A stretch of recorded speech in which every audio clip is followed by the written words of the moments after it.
Hi friends, అందరూ ఎలా ఉన్నారు? బాగున్నారా? ఇవాళ నేను ఒక రెసిపీ చేయబోతున్నా.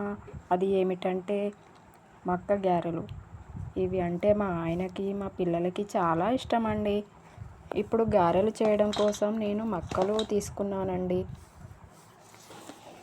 తర్వాత ఉల్లిపాయలు కట్ చేసుకున్నాను, వెల్లుల్లి రెబ్బలు ఒలుచుకున్నాను.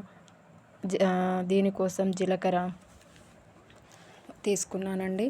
వీటిని మిక్సీ జార్లో వేసుకొని గ్రైండ్ చేసుకున్నాను. గ్రైండ్ చేసుకున్నాక ఇందులో రుచికి సరిపడా కారం, ఉప్పు వేసుకున్నాను. అలాగే పుదీనా, కొత్తిమీర, కరివేపాకు ఇవన్నీ కట్ చేసుకొని వేసుకున్నానండి. అన్నీ కలిసే విధంగా బాగా కలుపుకున్నాను. తర్వాత స్టవ్ వెలిగించి ప్యాన్ పెట్టుకున్నాను. డీప్ ఫ్రైకి సరిపడా ఆయిల్ పోసుకున్నాను. ఆయిల్ వేడయ్యాక ఒక కవర్కి ఆయిల్ అప్లై చేసుకొని గారెల్లాగా ఒత్తుకొని వేసుకోవాలి. స్టవ్ మీడియం ఫ్లేమ్లో పెట్టుకొని కాల్చుకోవాలి.